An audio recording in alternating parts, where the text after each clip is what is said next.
Guys, I found it. Okay? Beyond this beanie is a brain that works wonders in the world of MMA. And I've found the answer. It's activity. The answer to fame in the UFC and hype in the UFC is activity. And it's been proven over and over again. MMA fans, maybe it's because they get hit in the head a lot in their spare time, or they watch people get hit in the head a lot, have very short memories. Okay? And you notice it time and time again. Guys get no hype behind them when they space out their fights. You need to be active, and it's been set since Conor McGregor fought. Chael Sonnen always had a next opponent in mind. Kept it active. Always fighting the best of the best. Give me that guy, this guy, that guy. Constant. Even if he wasn't fighting often, you always knew who his next opponent was going to be. Okay? And I feel like that's something that the UFC should do right now with Nate Diaz and Jorge Masvidal. Even if they're not going to fight for the next 3 months, which they should, but even if they're not going to fight for the next 3 months, just say Masvidal versus Diaz is at UFC 245, UFC 246, and then figure it out on the way. Get the headline, get the hype. We need to see fighters active. It's been proven time and time again. Conor McGregor set pace straight away. As soon as he got back from his Holloway injury, he went Holloway, Brandao. Oh shit. Poirier. Right? Poirier. Dennis Seaver, Chad Mendes, straight after, Jose Aldo, injury or not, stayed active. What did he do after Jose Aldo? Did he rest? No. 194, listen to this. 189, Chad Mendes. Tore his ACL in that fight. Or before that fight. 189, Chad Mendes. Came back. 194, Jose Aldo. 197, Nate Diaz. 202, Nate Diaz. 205, Eddie Alvarez. That's unprecedented.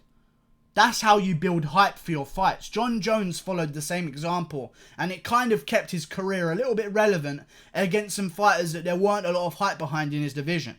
Okay, and Anthony Smith and Thiago Santos. He just stayed active and stayed in the headlines.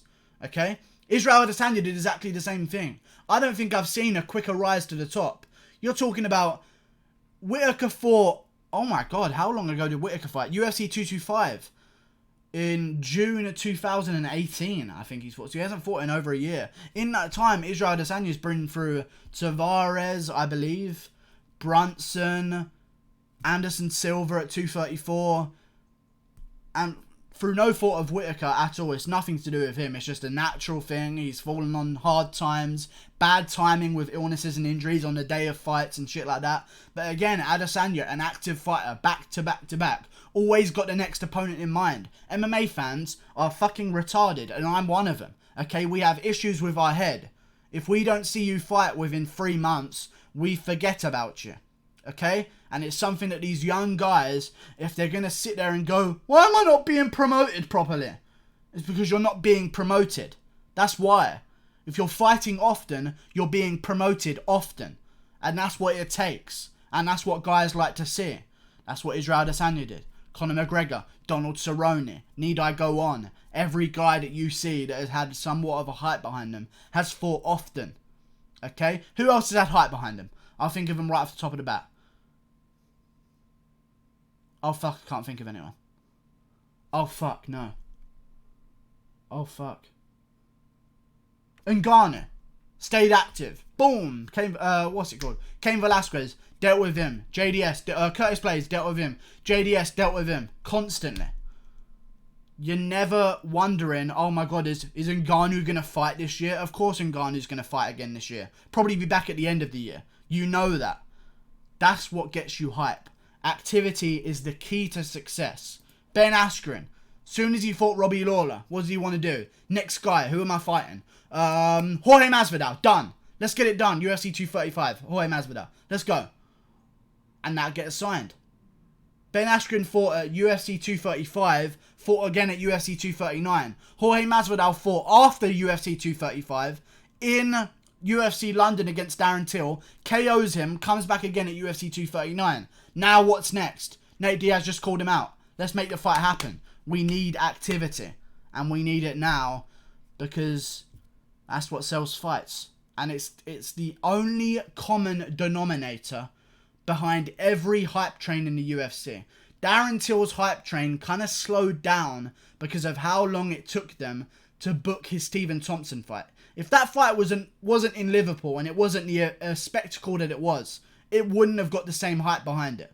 He's lucky that it was in Liverpool because it took so long to build.